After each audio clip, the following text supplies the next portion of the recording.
नमस्कार दर्शकों, मैं हूं आपके साथ माधुरी बंसल और आप देख रहे हैं सिटी नेटवर्क का मथुरा हलचल। और आइए रुक करते हैं आज की खास कुछ खबरों की ओर। व्यासपीठ में अमर्यादित टिप्पणी कर सुर्खियों ने रहने वाले भागवत प्रवक्ता अनिरुद्धाचार्य के खिलाफ लोगों का गुस्सा थमने का नाम नहीं ले रहा है। गुस्साए लोगों का कहना है कि अनिरुद्धाचार्य व्यासपीठ की गरिमा को भूल चुके हैं। पैसे की चकाचौंध ने उन्हें इस कदर अंधा कर दिया है कि वह माता सीता एवं द्रौपदी के साथ साथ महिलाओं के प्रति भी अमर्यादित भाषा का प्रयोग कर रही हैं, जबकि महिलाएं ही अनिरुद्धाचार्य महाराज की अधिक प्रशंसक हैं।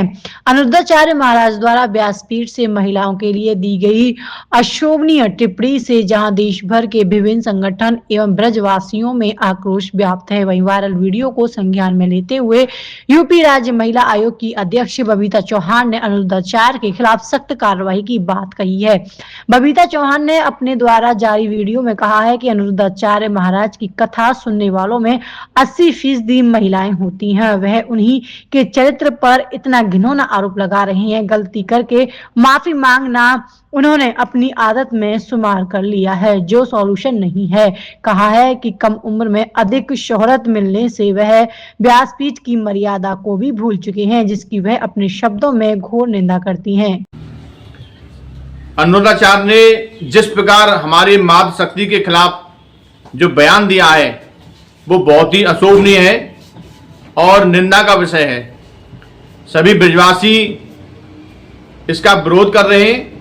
जब भी अनिरुद्धाचार्य विदेश यात्रा से वृंदावन लौटेगा तो उसका उसी के आश्रम के सामने पुतला दहन किया जाएगा और उसके खिलाफ कानूनी कार्रवाई की जाएगी, क्योंकि जिस प्रकार वो माता बहनों के नाम से अपना आश्रम चलाता है उसी प्रकार माता बहनों का उसने अपमान किया है।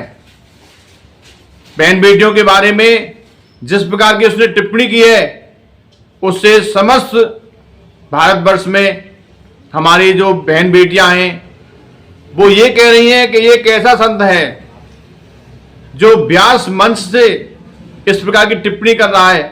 इसने व्यासपीठ को कलंकित कर दिया है। हमारे वृंदावन में एक से एक बड़े भागवत आचार्य हैं, एक से एक बड़े संत भगवान हैं, वो सभी व्यासपीठ की मर्यादा का ध्यान रखते हैं। इसने पहले भी व्यासपीठ से महिलाओं के बारे में अवैध टिप्पणी की थी, तब भी उसने माफी मांग ली, लेकिन माफी से काम नहीं चलेगा।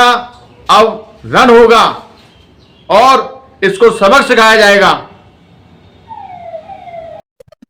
ये जो स्त्रियों के बारे में टिप्पणी करी गई है, स्त्रियों के बारे में बोला गया है, जहाँ पर व्यासपीठ पर बैठकर धर्म शास्त्र की बातें, त्याग की बातें, मर्यादा की बातें बतानी चाहिए, वहां पर स्त्रियों के बारे में इस तरीके की टिप्पणियां करी जा रही हैं। ये बहुत गलत है। ये हमारे समाज के लिए गलत है, हमारे देश के लिए गलत है। इससे हमारे आने वाले युवा को क्या मैसेज मिल रहा है? आजकल रेप केस इतने बढ़ रहे हैं, वो क्या स्त्रियों की इज्जत करेंगे? लड़कियों की इज्जत करेंगे?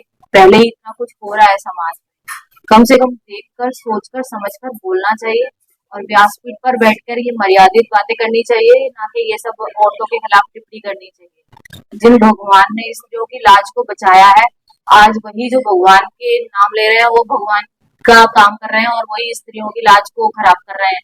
तो ये बहुत गलत है। इस तरीके की बातें बर्दाश्त नहीं की जाएंगी, ये सभी स्त्रियों के लिए। और मैं स्त्रियों को भी कहना चाहती हूँ जो ऐसे लोगों को सम्मान देती हैं, ऐसे लोगों को मान देती हैं, सोचिए समझिए कि हमारा धर्म कहाँ जा रहा है, शास्त्र कहाँ जा रहा है।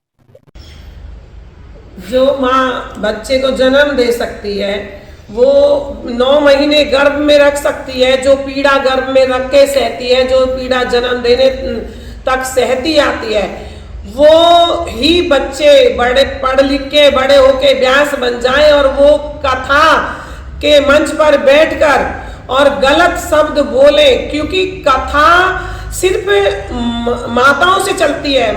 कथा में 10 आदमी होंगे तो 200 माताएं होती हैं। एक एक पैसा उघा के माताएं कथा करती हैं, कथा करवाती हैं। उसी मंच पे बैठा हुआ व्यास माताओं के लिए गलत बोले, वो बहुत गलत बात है।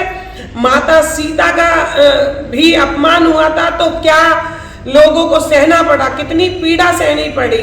और दुर्गा भी बन सकती है, काली भी बन सकती है। और काली बन सकती है जो गलत माताओं के लिए गलत बोले तो उनका सर उखाड़ दिया जाए। जैसे अभी इटावा में एक व्यास ने हरकत करी तो उसकी चोटी काट के उसको निकाला गया।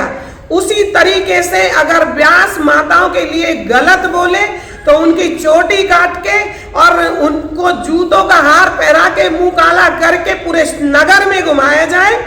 और ज्यादा बदतमीजी करी जाए तो उनका सर इस हथियार से उखाड़ा जाए। माताओं के लिए जो गलत बोलेगा उसको सजा इस